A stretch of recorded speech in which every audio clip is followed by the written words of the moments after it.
Pearls workers and customers welfare trust Pathankot द्वारा आज नजदीक बस स्टैंड में एक विशाल मासिक बैठक का आयोजन किया गया। ट्रस्ट के चेयरमैन मनदीप सिंह काजला की अध्यक्षता में हुई।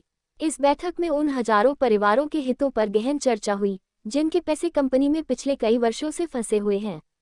बैठक में उपस्थित पदाधिकारियों और सदस्यों ने इस गंभीर मुद्दे पर विस्तार से विचार विमर्श किया। पर्ल्स इन्वेस्टर्स वेलफेयर ट्रस्ट के चेयरमैन मनदीप सिंह काजला ने कहा कि वर्षों से फंसी हुई गाढ़ी कमाई के कारण पीड़ितों को आर्थिक और मानसिक परेशानी झेलनी पड़ रही है।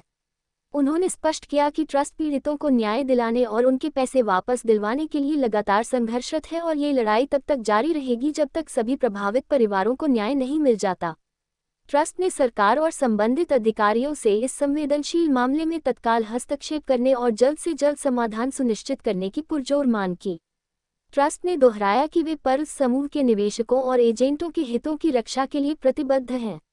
इस महत्वपूर्ण बैठक में मुख्य रूप से पठानकोट ट्रस्ट के प्रधान राजेंद्र शर्मा, उपप्रधान Sardar Malkit Singh, secretary Ravinder Singh, general secretary Satish Sharma, cashier captain Roshan Lal और मीडिया प्रभारी स्वरूप प्रजापति उपस्थित रहे। इनके अलावा सुरेश सुंबडिया, रंजीत चौहान, संतोख सिंह, मनकोटिया, बलबीर वालोत्रा, BS पठानिया, बलवीर ठाकुर, सरदार सतनाम सिंह होशियारपुर, डा. सोमराज, गीता देवी, राजकुमारी, अर्चना देवी और सुनीता देवी सहित कई अन्य साथी एवं सदस्य भी बैठक में मौजूद थे, जिन्होंने सर्वसम्मति से ट्रस्ट के संघर्ष को समर्थन दिया। जो प्रोग्राम हुआ है, क्या कहना चाहेंगे? जी, आज का program pearls worker and customer association जो पठानकोट का है, उनके आह्वान पे किया गया है। सैकड़ों साथी हमारे साथ आए हैं। पर्ल्स ग्रुप से संबंधित ये मामला है। तकरीबन 6 करोड़ लोग पूरे हिंदुस्तान में पीड़ित हैं पर्ल्स कंपनी से, पर्ल्स ग्रुप में, जिनका पैसा लगा हुआ है।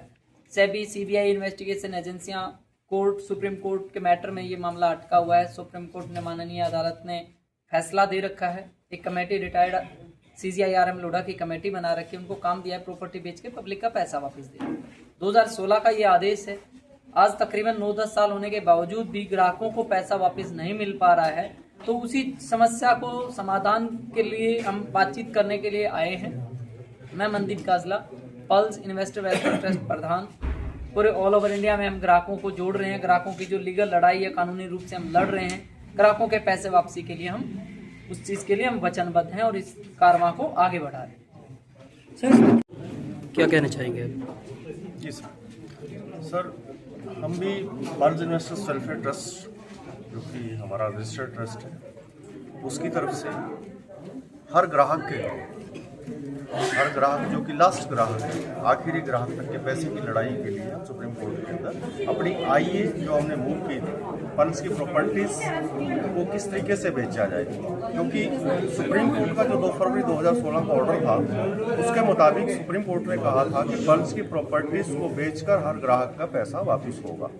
लेकिन सेबी की कई कोशिशों के बाद भी सेबी उन प्रॉपर्टीज़ को बेच नहीं पा रही थी।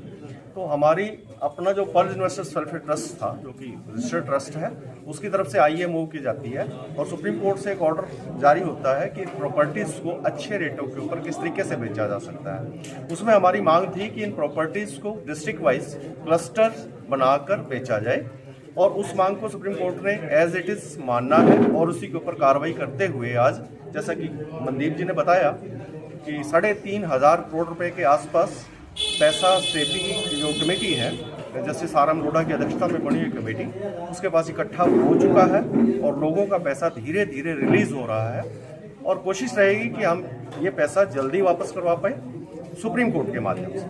जी सर।